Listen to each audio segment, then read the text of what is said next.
This episode was sponsored by Girls Can Crate, a subscription box inspiring girls to believe that they can be and do anything.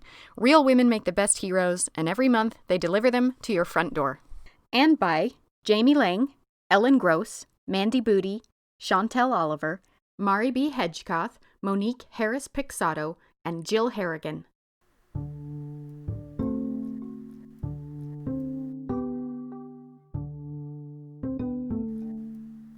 Hi, Katie. Hi, Olivia.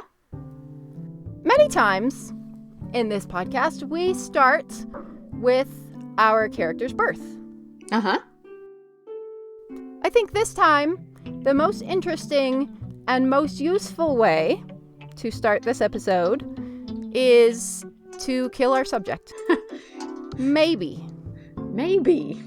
Okay. So, we're going to start with the death of the woman that we're talking about today. Jemima Wilkinson died in 1776. Oh. In colonial New England from typhus. Oh. Which was brought to her town, a warship arriving. Oh. For the American Revolution, which is just kicking off. This warship is called, in the peak of all ironies, the Christopher Columbus. Ah. Columbus just never stops bringing pandemic to the United States. So in this area of New England, this disease is known as Columbus disease. And it is a mass outbreak that kills and sickens huge numbers of people. Now, we only have conflicting newspaper and secondhand accounts of what happens here, so we can't be exactly sure what happened to Jemima Wilkinson. Okay. But according to many friends and supporters of Jemima Wilkinson, what happened is this. Jemima Wilkinson died. And the person who rose from Jemima Wilkinson's sickbed was named Publick Universal Friend. Oh. In Jemima Wilkinson's body? Well, maybe. Oh. That's a very Quaker-y name. Right. Yeah. Friend, meaning Quaker. Jemima Wilkinson was a Quaker. And this is one of the most fascinating and crucial characters for understanding colonial New England religious culture. Cool. I'm Olivia Mickle. And I'm Katie Nelson.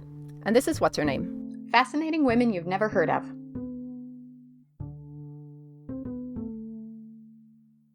So to learn more about Jemima Wilkinson and Publick Universal Friend, I talked to Michael Bronski. My name is Michael Bronski. I'm professor of the practice in media and activism at Harvard University in the Women, Gender, and Sexuality program.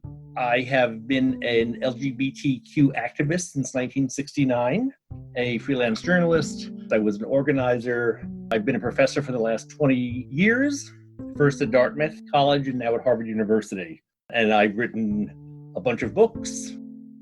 He wrote A Queer History of the United States and A Queer History of the United States for Young People, both of which are fantastic and I highly recommend.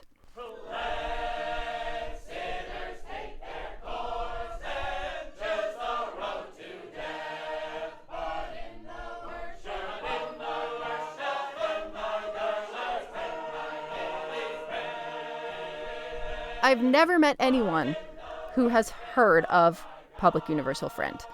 I had not heard of Friend until last year when reading Michael Bronski's book. Friend has just been completely erased from not just women's history or queer history, but also from religious history, which is really strange because Friend was so important to the religious movement and the religious changes that happened in colonial New England and early America.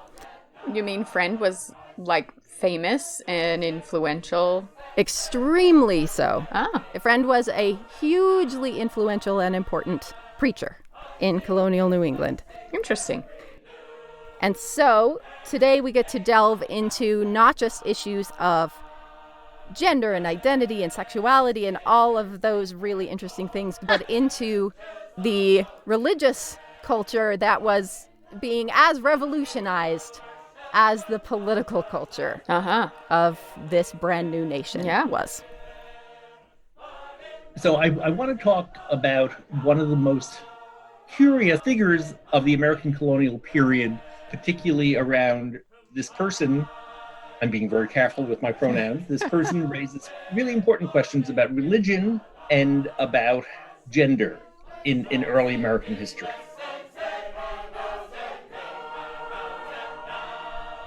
Jemima Wilkinson was born into a very large white Quaker family in Rhode Island in 1752. She was the 8th child and the 4th girl out of 12 kids. Her father was a Quaker. Her mother was not a Quaker, but attended Quaker meetings. If our listeners know a bit about Quakerism, there's no expectation of membership. Everyone is welcome to any meeting. And especially at this point, there is absolutely no push to proselytize or missionary anybody. It is just an open society. We'd love to have you if you'd like to come. And if not, that's fine. We don't know a huge amount about Jemima Wilkinson's childhood. Jemima was very adept horse rider. She received a good religious education, was able to actually quote large parts of the Bible, both Hebrew Bible and the Gospels at length, as well as Quaker texts. She is getting a broad religious education. She apparently was very good with plants, which many women were at that time, which explains to some degree her ability as a healer later on, what was called 100 years ago folk medicine, which we now think of as actually herbal medicine. Which, as Michael Bronski points out, then they called medicine. Yeah. And so she is a medical practitioner and well known for her herbal cures and remedies. Her family is very devoted to the Quaker ideals of peace and community and service, and they're good Quakers who embody those values of Quakerism. Jemima was a very devout Quaker. Quakers do not proselytize, but what they do is that they give witness and they allow anybody to speak, right? So from the beginning, Jemima was used to everybody, men and women, at a meeting being able to speak. In Quaker meetings, there is not a preacher, there is not a leader. Anyone can speak. You sit in silence, and anyone who would like to stand up and testify can testify. She is used to a much more egalitarian gender balance in all aspects of her life. And it's interesting because we think of that as a new thing, like a modern movement, but really not just Quakers, but during the Enlightenment, that was a major movement. A lot of people were living that way 300 years ago. Yeah. She's growing up in what we now would be very tempted to call a progressive community or a modern community, but it's not modern at all. There have always been communities like this in every culture that pushed back against any sort of strict gender construction. Yeah. When she is a teenager, she starts becoming interested in another religious group called the New Light Baptists, which really sort of emerges in America coming out of the First Awakening. And they really are evangelicals in many sense, right? They go out preaching. So she becomes very interested in that. The New Light Baptists were essentially a rejection of the sort of dourness of Calvinism. So it was very much a sort of hopeful religion about salvation. They are another sort of dissenter group that comes from England, like the Quakers, like the Shakers, breaking off from the Church of England and very conversion-oriented. Feeling-oriented. Yeah, and charismatic. But they differ from a lot of the other evangelical groups that are coming to the colonies at this point in that they're very, the word that I keep reading is joyous. Humankind can be saved. Share the good news. So it's a much more upbeat kind of religious message than many of what we associate with sort of fire and brimstone early evangelicalism. This is also an interesting combination for a teenage Quaker girl to be combining these two things in her life. So at the age of 18 or 19, Jemima comes down with a very bad case of typhus, which was actually called Columbus disease in Rhode Island because the ship called the Christopher Columbus brought it to the colony. 1776, right? So literally she is coming down very ill during the Revolution.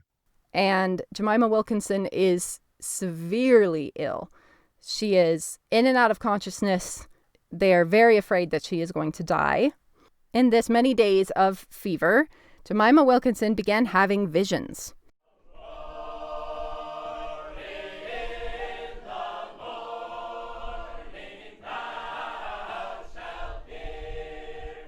She saw, quote, archangels descending from the east with golden crowns upon their heads, proclaiming, room, room, room in the many mansions of eternal glory for thee. I am completely fascinated with this. What does that mean? Who are these angels speaking to? Is this a specific vision for the recipient of these visions? Is this a general vision for humankind? Yeah. Either way, I got real goosebumps the first time I read that. It resonated with me now. I guess because that's the kind of religion that I am drawn to. Mm-hmm. I suddenly felt very strong kinship with this person. When the fever ended, the person who was in the bed announced that this person had no gender, and this person's name was Publick Universal Friend. Again, friend as in Quaker, the Friends. What a name. It's the greatest name. Mm-hmm. Universal Friend, which I love. Room in the many mansions of God for thee, right?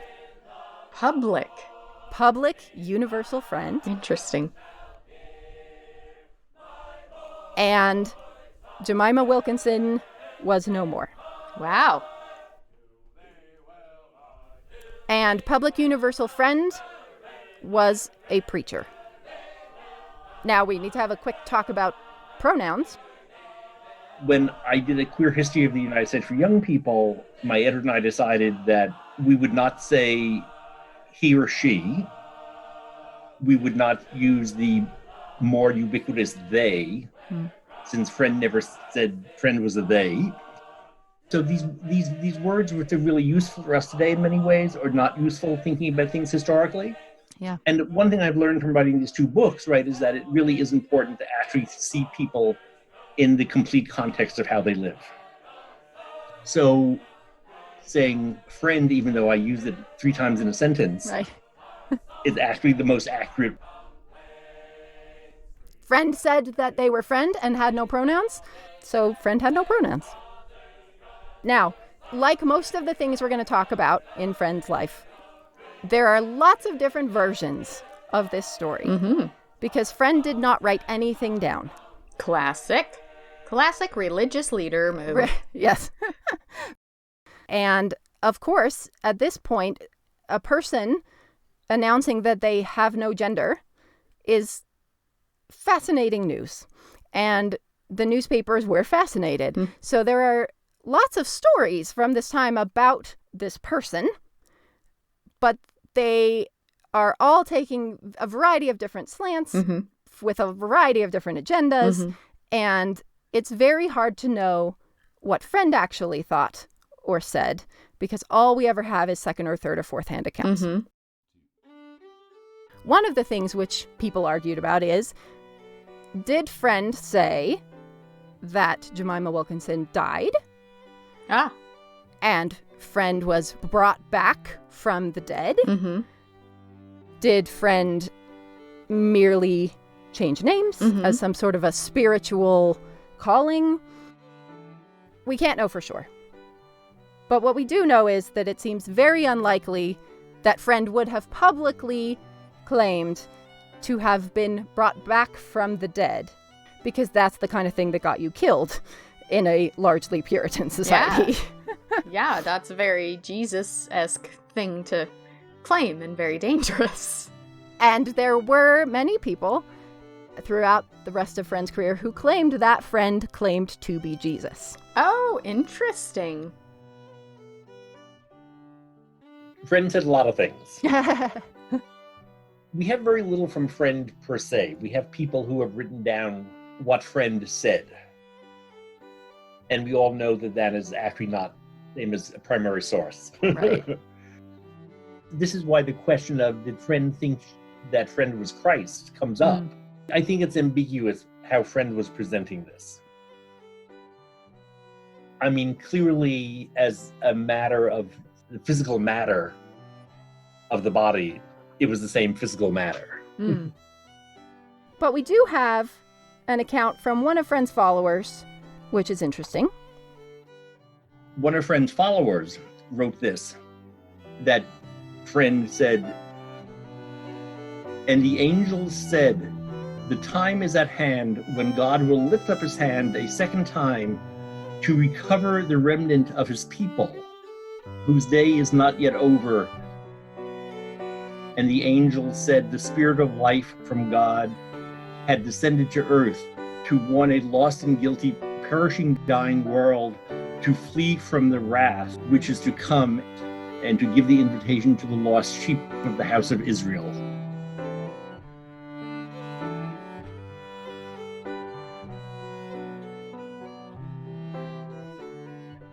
It's most likely that Friend saw this as more of a spiritual rebirth instead of a physical rebirth. And this is one of the things that is, again, hard for us to talk about because in looking from now, we mostly want to be surprised at the wrong things. The things that we find unusual and surprising about Friend's life were completely normal for the culture and time. So this is a rather typical conversion story. Friend began preaching this and first converted Friend's family and then began to convert other people. This is all extremely normal. Sure. Visions are normal. Yeah. Communing with God is normal. Prepare for the second coming. All of this is Sure. normal and completely unremarkable. Especially in New England during the Great Awakening. It's the thing. Right. This is not anything that anyone would have raised an eyebrow at. That's the part that we now want to go, oh, wow, visions of God. And that's odd to us now. Whereas for many of us now, we just go, oh, okay, they had no gender. Sure. Yeah. And at the time, that would have been the no. Wait, what now? How? What? Yeah. Right. That's not a thing in colonial New England. No problem with the visions of angels and things like Right. that.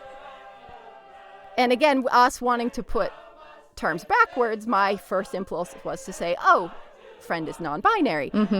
We can't say that. That wasn't a thing. We don't know what Friend was. Yeah. And we can't apply words backwards that didn't exist. So over and over in this story, we have to resituate ourselves and remember where we are and what to be surprised about.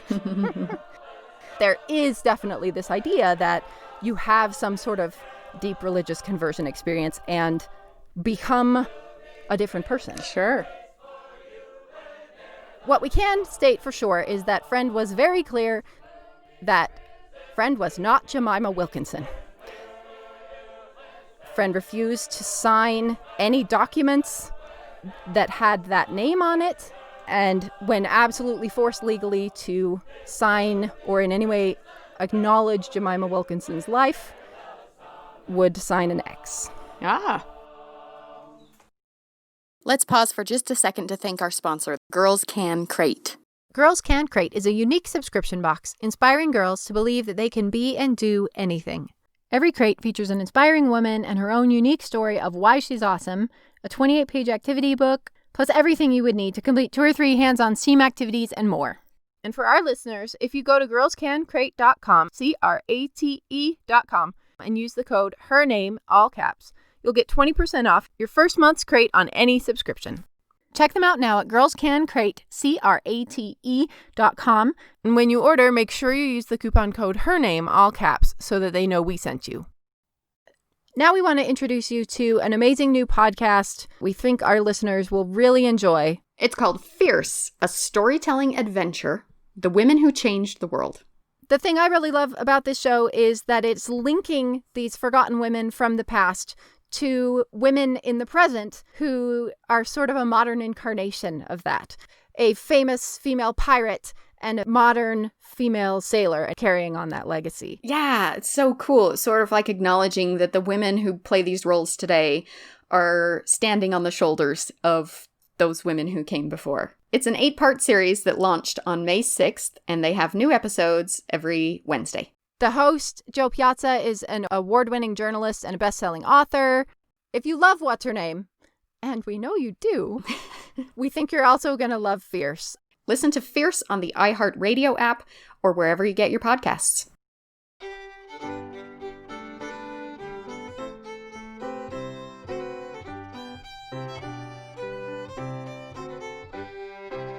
Friend dressed a manner that was perceived as androgynous to some degree, although more on the masculine side. We have to remember that my clothing was very, very gendered. There was no unisex. Right. Friend essentially wore a long coat, usually filled in around the neck with a scarf or something that looks like an ascot. Like a long preacher robe kind of thing that male preachers would have worn. But again, there aren't Quaker preachers, so this isn't coming from a Quaker influence. This is Friend pulling aspects from different societies. A wide-brimmed hat, almost identical, I suspect, with the hat we see on the Quaker Oats box with William Penn. Friend never wore the requisite hair cap that women wore. So Friend begins preaching, which is odd in and of itself for a Quaker, but begins holding meetings anywhere. As is very common for the time, meetings are happening outdoors, in churches and meeting houses. Meetings are happening in homes. Anywhere Friend can find people to listen, Friend is preaching. And people love it. Oh. Friend is a fascinating public figure as the newspapers get a hold of this story. Sure, so yeah. Lots of people were just sort of looky-looing, I'm sure. Yeah. But many people were very drawn to Friend's religious teachings and became followers. What was Friend teaching? Friend begins preaching and gets a following. And Friend, apparently, we only have secondhand reports. Friend never wrote sermons. Friend apparently would speak for 2.5 hours off the top of Friend's head. Friend had a large range of biblical references that Friend used. Friend favored the book of Revelation from the Gospels, which is actually fairly apocalyptic, and was preaching that the end of the world was coming very soon, which was actually not at all out of step with other religions at the time. Even in a fairly civilized place like Rhode Island during the Revolution, it seemed possible that the end of the world could come fairly soon. Was Friend preaching room for all? Yes.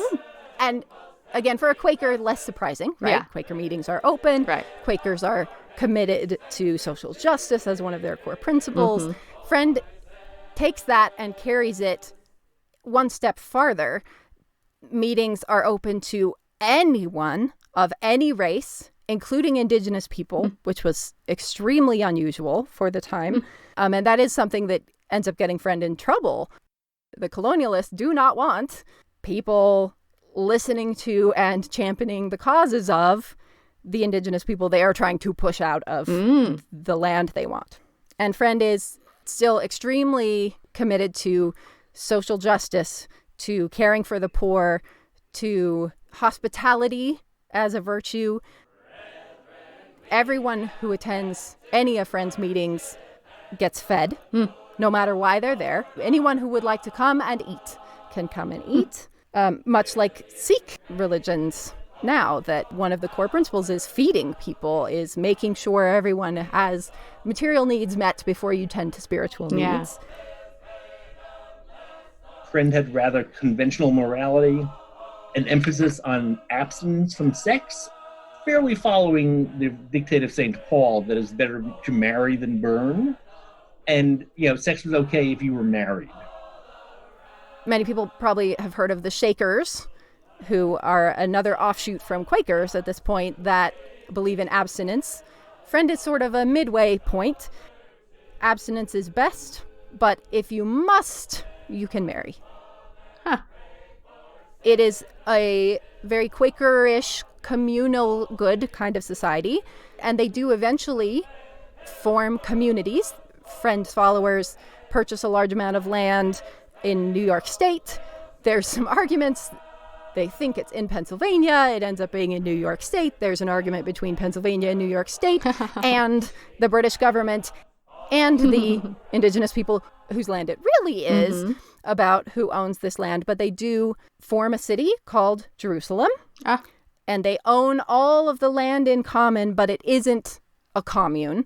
People own, in quotations, individual pieces of land, and they have their place on this land. So it isn't like Shakers, where there are just giant communal structures. And the question has always been, what is Friend simply an anomaly? Is Friend, many people then, and even some people in later history, thought Friend was sort of a huckster with a good gimmick. There are, again, these newspaper reports, and that's mostly what we have to go on. And many newspaper reports are claiming that Friend is a huckster con person, just in it to profit. Yeah. Although then falls apart with that Friend never benefited at all, except for getting a lot of publicity for Friend. Friend owned nothing. Friend would not sign legal documents and therefore had literally no material property. And any land or anything that Friend ever did purchase was held by Friend's friends in their names because Friend would not sign legal documents under the name of Jemima Wilkinson.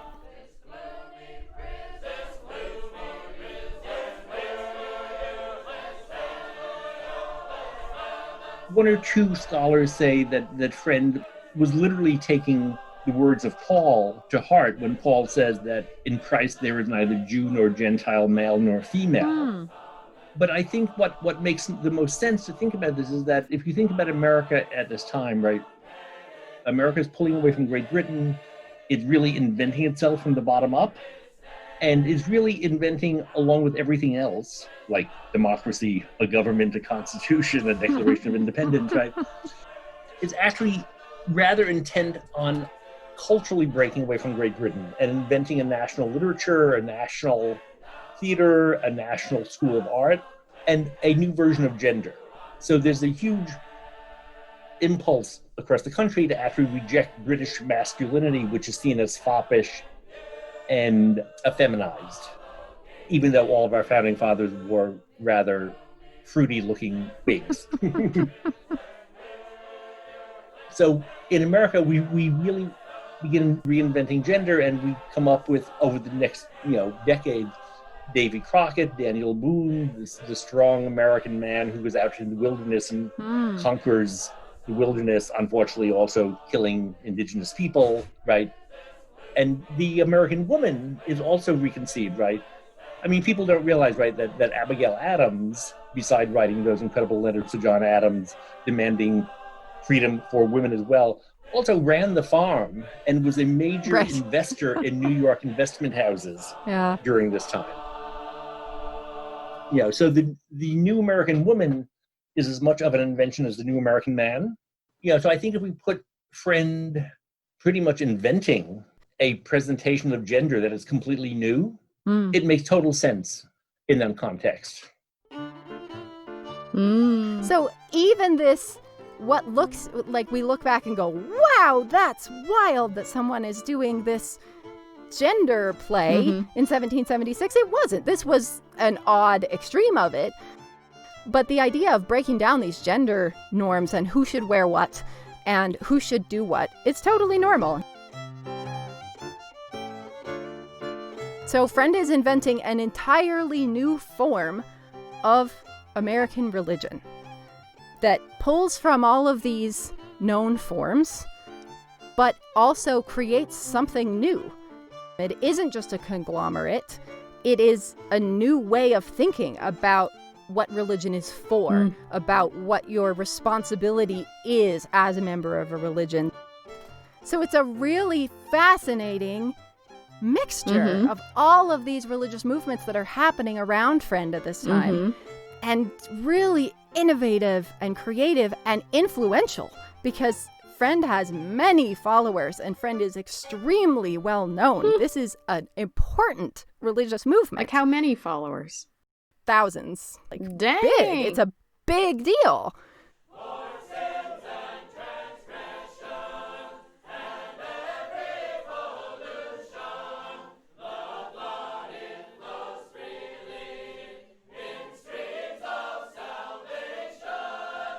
Friend goes to Connecticut, Massachusetts, Pennsylvania. The entire family is disowned by the Quakers, who began seeing them as sort of competition. And Friend preached on street corners, in meeting houses, in people's homes. Large groups of people would come. There are a lot of firsthand news reports, many of which are contradictory, but Friend was getting a lot of attention at the time. The revolution's going on. Friend's actually preaching to British soldiers and to American soldiers. So it's a radically inclusive community. This itinerant preacher, again, is very common for the time.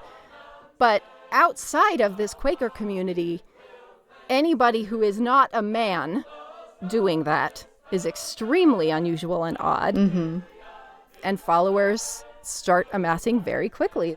This is a message that appeals to people who are in the midst of what has to be an absolutely terrifying war. And it probably feels like the world is falling down around your ears. Yeah, and such a time of upheaval, political and social, sometimes as we are seeing around us today. I was going to say. People are ready to just go, whoa, okay, start from scratch. What do we know? And they're open to all kinds of radical new ways of structuring life. Yeah, once you open the door to the idea that you could just change things, you could just do it differently, then it allows access to the idea that you could just change things. We could just stop wearing powdered wigs and wear coonskin caps. Right. We're casting aside our Britishness. Oh, okay. What else are we casting aside? Our genderedness? Let's cast aside our Christianness. What else can we just cast aside while we're dumping things? Yeah. Especially when all of those things are innately linked with your Britishness. So, Friend eventually moves to Philadelphia, again amassing huge number of followers. That's so interesting. Yeah, so Friend is in Philadelphia like the same time as all the founding fathers. Yeah. We're like Continental Congress, we're talking. Right. Benjamin Franklin. Right in the middle of all of this. Fantastic. Benjamin Franklin, also a Quaker. Yeah, in Philadelphia. In Philadelphia. If Friend is really that fascinating and that public, then they had to have. Yeah, I mean, you know that Thomas Jefferson was interested in this, right? I mean, totally. Of course he found this fascinating. Even for a Quaker, Friend is an extremely early adopter of abolition, strongly encouraged. Again, this is sort of a Quaker style. Friend is not the boss of this community. There is no boss of this community. Yeah. Friend is a voice that people listen to, but Friend isn't making laws. And Friend strongly encourages anyone who joins Friend's religion to free their slaves. And the entire community is doing active work protecting Indigenous people. And that's not making them super popular among the people who hold slaves. Right. That's why we can't take any of these reports at face value, because so many of these newspapers were allied with pro-slavery forces or anti-Native American forces. And so it's to their benefit to claim that this is a crazy person who claims they're Jesus. By the mid-1780s, the group decides that they really want their own land and their own place in the world, that they've traveled around the colonies enough. And they really saw it as religiously as an exodus from civilization, using the biblical notion of the exodus, which interestingly, right, is exactly what the Puritans labeled their coming to the American continent as an exodus. And not a surprise, in the exodus, they actually saw their new home as the New Jerusalem.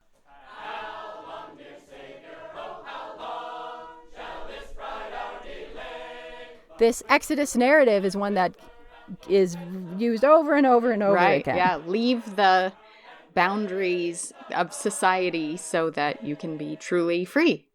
Sadly, it doesn't really work any better for friends than it does for... Than it does for the colonists, and then it does for the Mormons. Society expands to absorb you. And the problems come with you. Mm-hmm. And eventually, even in this communally owned society, people began fighting over land. Yeah. Friend gives Friend's final sermon in 1818 and begins to suffer from a series of diseases that, in retrospect, they didn't really have a name, but it looks like congestive heart failure. So Friend actually dies at the age of 43 on July 1st, 1819. I love when history happens through detective work. Yeah. The reason that we can diagnose what Friend died of is because we have records of what herbal treatments Friend was using to try to combat this process. And these remedies are ones which were intended to calm the heart, reduce swelling, reduce pressure on the chest. So this does seem like congestive heart failure.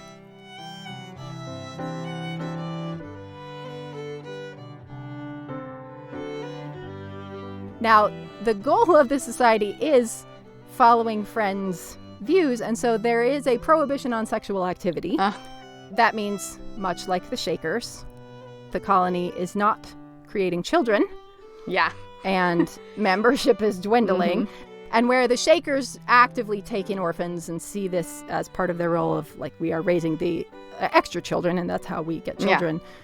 That's not a central tenet here. And so the colony's dwindling. And when Publick Universal Friend died, things pretty quickly run down.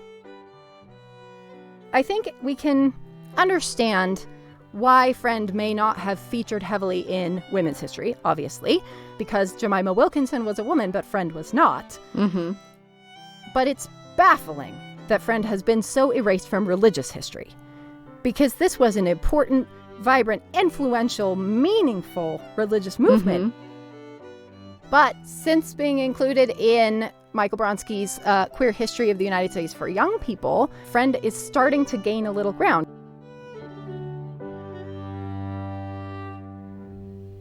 So I think what's interesting is the position that Friend has actually began to occupy. I went to the Wikipedia site earlier today, which has been completely updated from a year ago. Somebody had done a lot of good, really good work.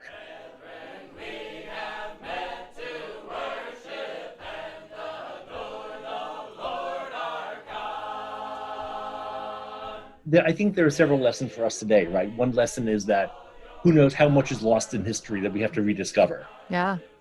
This is just, I mean, at least in my way of thinking, one of the most fascinating figures of colonial history, still completely unknown.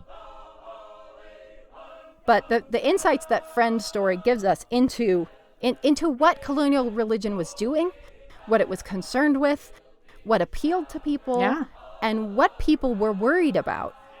Friend is critical to that conversation. And so I'm really excited that a little more attention is starting to be paid. And I really hope that scholars of colonial American religion will pick up this story and start looking at this and the lasting influence that this movement had, because we know it did.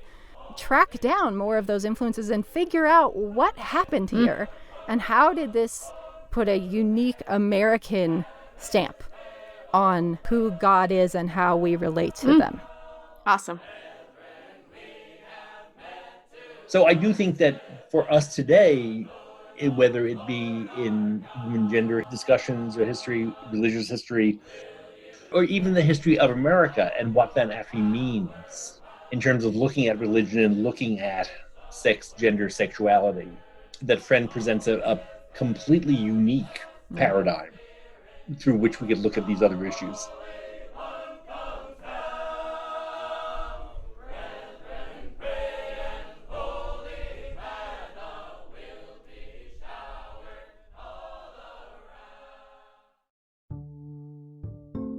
Huge thanks to Michael Bronski. If you'd like to learn more about Publick Universal Friend and Jemima Wilkinson, you can visit our website at What'sHerNamePodcast.com, where we have lots of pictures and links to other great information. There you can also become one of our patrons and help support new episodes of the podcast. Just click on Donate at our website, What'sHerNamePodcast.com. For as little as $1 a month, you can help support the podcast and help us make more women's history. You can also follow us on Instagram, Twitter, and Facebook, where we post lots of photos each week. Music for this episode was provided by Andy Reiner, Robert Stoddard, and Boston Singh. Our theme song was composed and performed by Daniel Foster Smith. What's Her Name is produced by Olivia Mickle and Katie Nelson, and this episode was edited by Olivia Mickle.